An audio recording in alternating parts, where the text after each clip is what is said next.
So the Mavs just beat the Kings, and they're now one step closer to making it into the NBA playoffs. They needed that win. That was their toughest win, and now they have a good shot of making it into the playoffs. And as you can see, there's only two scenarios left that can get them in.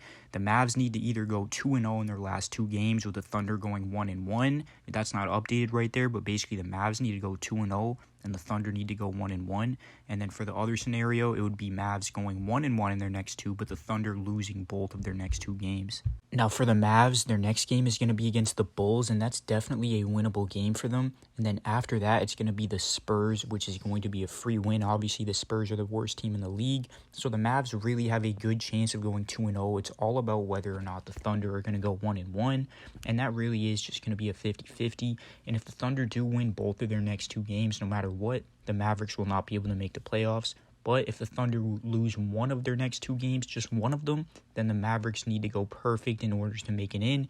And I really think they have a good chance of doing that with the Bulls and Spurs as their opponents.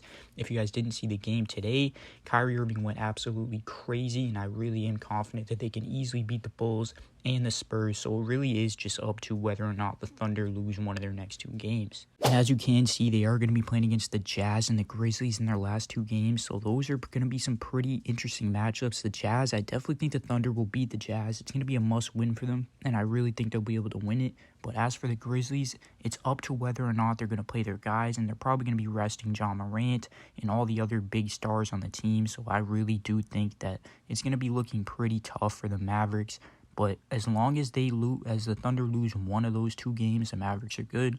But really, for the Thunder, it is looking really good for them. They have two pretty easy matchups. It's going to be the Grizzlies with nobody, and the Jazz are just not going to win. So that really is looking tough for Dallas, but there still is a chance. So obviously, we're going to have to just wait and see. And I think it's up to whether or not the Grizzlies are going to play Ja Morant, which I doubt they will, but we'll have to see. Anyways, guys, if you made it this far into the video, comment the word loyal and go ahead and subscribe. I post NBA videos daily. I hope you guys enjoy, like this video, and I'm out of here, y'all. Peace out, man.